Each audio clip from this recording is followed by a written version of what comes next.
Our good friend Emily Madill is back with us from Vancouver Island. She's here for the book fair, and she has written many books. You've seen them featured on our Roku program on Bookmark and also heard them on WNDB. Emily has brought some of the books, but we're also going to talk about empowerment. Emily, thanks for coming by to visit with us today. Thanks for having me. What got you to the interest of empowerment for children? Was it the birth of your own children, or was it from what you've seen of some of the things that might make children better, that they might be better? What was it that spoke to you? Well, it was definitely the birth of my own children and, venturing through childhood myself and just overcoming those things as being a mom and just wanting to have some resources available to help my kids for when they're in the school system. And so it was really, the books are inspired by them. Captain Joe, Grateful Jake. How do we empower children? What's the best thing to do? How do we approach this? I think it really comes down to modeling it ourselves as adults, going after our own dreams and, just showing them not to be afraid of things and to, be the best people that we can be. Like, nobody's going to be perfect, and not to strive for that perfection, but just to believe in ourselves and be authentically who we are. Do you believe that it's good to talk about risk, share that discussion with them so they know it's okay if you fall? It's okay. I do. I totally believe that. I think there's so much like, be careful, take care, like in our society, we're a fear-based society, I think a lot of the times. And I once had somebody tell me that, wouldn't it be great if we told our kids, like, get out there and take a risk, like just, obviously within reason, but to have that attitude and to be able to kind of develop those boundaries themselves. What part of positive reinforcement plays into this? Because we hear that children who are sometimes troubled become troubled middle teens and teenagers. Maybe they haven't gotten feedback. Right. What about positive reinforcement? Well, obviously that's huge in parenting and in education. And the books, the books that I've done are really geared at a younger age level, and it's really about like kids taking ownership of their own thoughts and their reactions to things, and just building that confidence, I think, really, and that does come from positive reinforcement. I think as children, they are constantly looking for that approval, and so it definitely comes down to parenting, I think, is the hugest part. In Sam's Magic Mirror, Yeah. What's an example of empowerment? Well, it's really like she struggles. She's going to, like, she's in being elected as, she's in the vote to be the class president, and the reason why her friends ever first elected her was because she was an amazing leader, and just through the process of trying to, go up against comparing herself to other people, she started to lose all of those things that made her really authentic. So it's just a journey through, her going out there and showing up different than she actually is, and what she was kind of met with was, she felt turmoil in herself because she wasn't really showing up as who she authentically was. So as soon as she came back down to her strength, which is her artistic ability, and just really drew on that and as her leadership skill, and, she really learned that lesson of just showing up authentic. This may sound like it's coming out of left field, but one of the things I've often felt empowers children is when they learn the ability to use language properly, and if they have a better vocabulary and a bigger vocabulary, because then it gives them the sense of more control and empowerment. Your thoughts? Definitely. Like the I can't thing is, you can see people, like kids, even my own kids, in that struggle. Like as soon as they go to that place of I can't, it's like, you can. Like, you don't have to strive for perfection, but just, try your best. Just give it your best effort. And if that's, 70% today or 40% today, like, you just know that you've put in your best effort. And I think even as adults, the language that we use is huge. Like, if we beat ourselves up over and over, like, we start to believe that.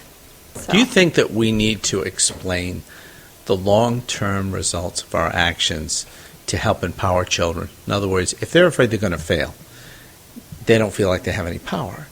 But if we somehow showcase to them that there's a long-term positive effect of sticking with it, Does that empower them, do you think? Absolutely. And I think that's what comes back down to modeling as adults and as parents and educators, is to show, to show them that there are scary things. Like, we all, come up against things that are uncomfortable.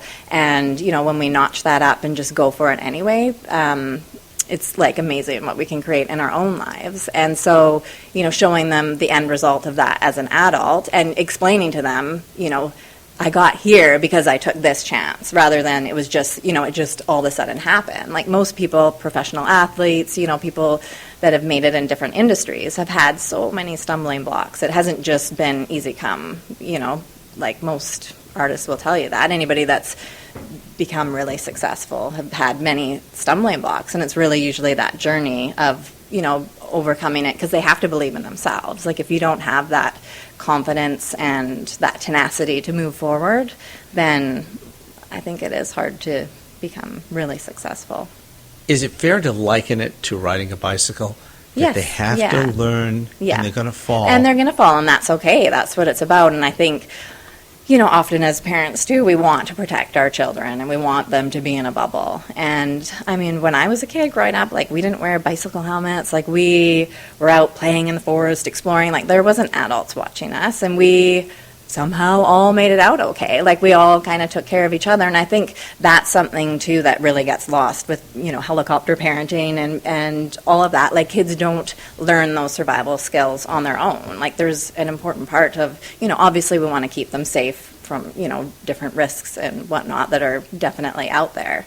But yeah, there's something to just going ahead and taking a chance. And yeah. You just touched upon helicopter parents. We've heard about them. That happens not only in the home, but also in schools, where parents become involved. They have these parent-teacher conferences, and it just gets to be so much, and the child somehow gets lost. I think they become disempowered, really, because it's, taking those chances on our own that really helps kids to kind of step into their own power, and that's really what it is. And once they do that on their own, one time, they'll be more apt to do that in different areas, whether it's in sports or academia or, like, trying out for talent shows. Like, if they always have that, cushion and comfort around them, they're never going to step out on their own. Do you use choices throughout your books that you have produced as an empowerment to showcase? You make choices, you may be successful, you may fail, but what happens is as the result of your choice, and Yes. that empowers them? Yeah, I think so. And it's like, different things are going to happen too, and it's our reaction to that. Like, all kinds of things are going to happen to all kinds of people, and it's kind of, we have that choice of how we want to react to the things that, occur in our lives. And it's really, I mean, that is the biggest thing in empowerment, I think, is like owning your power, like knowing that, hey, this might not be where I want to be, or, the best thing for me right now, but I have a choice in my mindset and how I choose to my attitude, how I choose to move forward. In your observations of other people with their children as well as your own, the question then comes up, how do you maintain that delicate balance of giving them the freedom to feel empowered while not letting them just run all over the place? I mean, you could do that through, I think sports is a really, great tool to, if they have the physical abilities and, have an aptitude for that. I think that's a wonderful tool to use, and different resources, and again, just I even heard, in parenting. Yeah. forgive me, I heard musical training, musical instruments, not only put them on a regiment for learning, but they give them the empowerment in the performance. Once they learn how to play a song or to go through a tune, they feel empowered because now they've taught themselves. I agree. Yeah, definitely. I agree. Like, my son started taking guitar lessons, and I mean, he's 7, so he might be a bit young for that. But yeah, it's huge. Just even learning those first few notes and being able to, get off of media and technology and TV, and just having that time to tune into something that's kind of like self-led. You know what I mean? Whereas, like, when they're constantly behind video games and media, it's like their brains just, I mean, I watch it in my own kids, like, it just seems like, something just shuts down. At EmilyMadill.com, they have samples of all the books, and an opportunity to have you come to speak to their organization, school, church group, what have you. People can contact you for that purpose. Is there a central message when you get in front of an audience of parents that you want them to hear on empowering their children? I think it just comes down to, modeling that in our own lives and not trying to protect them against every single thing, like utilizing those stumbles as, building blocks and as life lessons. And also, maybe relating some of our own stumbles with, to them too, so that they don't feel like they're a failure, that this is a part of the human condition and a part of the human journey. Like, we all, stumble, and so that it kind of normalizes things so that they don't feel like, I have to stay perfect. Like, I'm scared to kind of venture there because it's, unknown and scary, and I might not do it right, or I might not be good enough. So just, kind of, teaching them to, take a risk and to believe in themselves no matter what the outcome is. Let's talk about the media experience, because you have young children. At some point, they may be playing games, they may not. Yeah. We talked about that. Yeah. And I can see it empowering them if they learn to be good or have a prolific talent at a particular device, or what have you. But it also can take them out of the social, because then they're with themselves and their game. So do you speak, or have you thought about that balance? I mean, again, I think it is about a balance. Like, obviously, that is a part of their world, and they need to have access to that and to learn how that works, because it's almost intuitive too. Like, it's interesting. My older son is 7, and we didn't have iPads in our home at that time, but now, we have one iPad, but now with my younger son, it just seems to be intuitive for them. But what we do at our house is just do 10 minutes a night.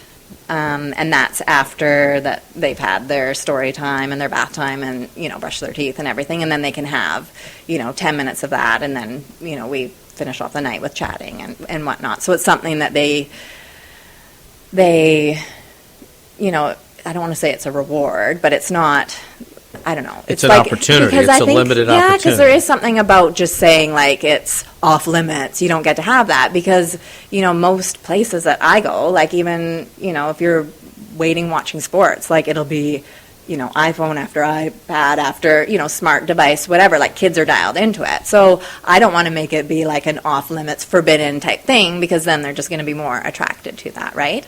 But for us in our household, I'd rather they be outside riding bikes, playing hockey, building Lego, just doing things that kind of engage them a little bit more, but to also include that in their life too. So. All right. What about the limits on television? Same kind of thing. Or are there limits? Do you have limits? Yeah, we do have limits. Yeah, our boys are now into watching sports, which for some reason just feels a lot better to me. I mean, they do have some animation in there, but... Well, both parents are athletes, too, so that kind of follows. Yeah, but it just seems like there's more, and they're more, they interact more with it.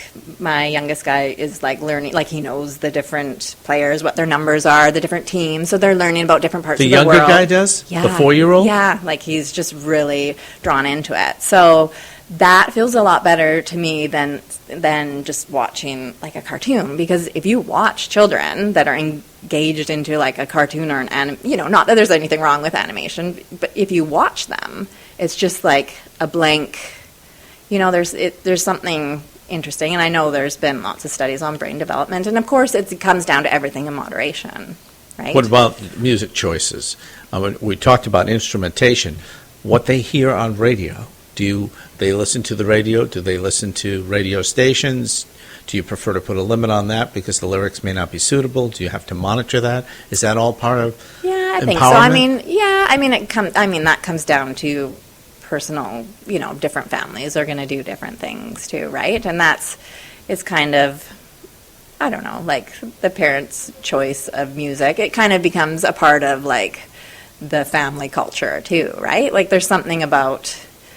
yes, I do agree with what you're saying, and, we are careful with that too, but my kids also have been exposed to different music, and I don't know, I think It's a personal choice. The Yeah. big thing that we haven't talked about yet in empowerment is the creative process.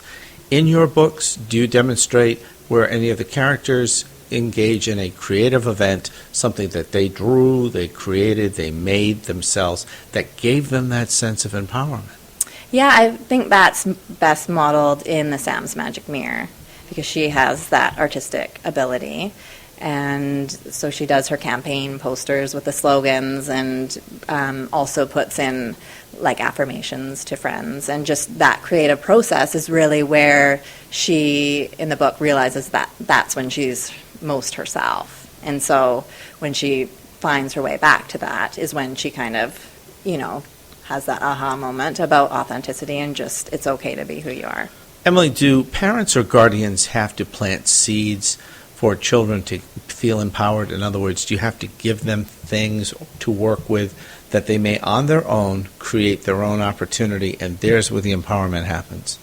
I think so, because just, the world that we live in and just getting into the school system, I mean, kids are like sponges, right? So they're going to be getting different things from all different areas, and really, like, as their parents, we are their mentors, and I think that is our due diligence, is to, plant those seeds. Absolutely. All right. Finally, Yeah. They both play hockey and baseball. Yes. So is there a follow-up conversation to their performance that makes them feel empowered about how they play? Yeah, I mean, my husband is really, really involved, and like he helps coach, and I'm there, and it is a really nice culture. It really, for us, it's about enjoying it, and it's about just trying your best. And again, that's going to look different every time. And like my older son moved up to a different team this year, and so he's the youngest on that team, so he's no longer, one of the top players, which is great, because now he's learning to push himself harder and to see that it's kind of a constant thing in life, right? There's, if you want to continue excelling and whatnot, you learn from your mentors and people that are doing that, and you just get out there and try your best. And to really have that, I think it just comes down to their mental will and their belief in themselves. And we definitely do have those conversations with them and really build them up. And it seems like all the parents that are involved do the same. Like, it's a really nice community. Finally, we recently did an event that dealt with winning at all cost. It had an ethical component to it. I don't know if this is an American thing or it's worldwide. You live in Canada.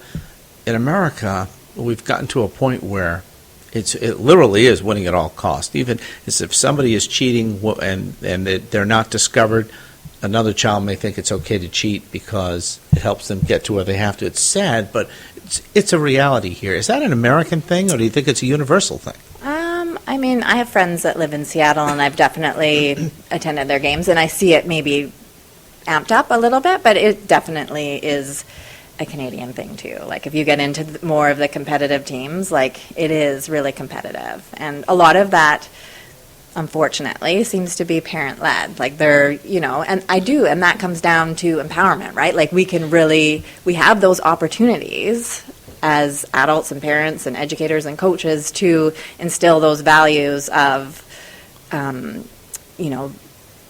camaraderie and teammanship and just showing up. Obviously, competition is a part of life, but winning at all costs, and right is right and wrong is wrong. Like, if those things are showed by the people that are our leaders, then the kids are going to, model that same behavior. So it's really, I think it comes down to accountability on the parents that are leading it as well. Along those same lines here, a lot of parents live vicariously through their kids. They may not have been good athletes or good performers. They elect to push them into sports or music or something else where they can shine. The child may not have an interest in that particular area. And then the parent drives them, which takes away their empowerment. And all because that now pressure. they feel like slaves. Yeah, absolutely. I think that's terrible. But, I mean, it is a reality. And so, I mean, it does come down to parenting and leadership in the schools. So if you'd like to learn more about empowering your child or maybe leading your children through empowerment, we invite you to go to emilymadill.com. There you'll see a whole host of books, and you'll be able to go to the blog that Emily keeps, and she writes on a regular basis about examples of how one may empower. Thanks for being with us on Bookmark.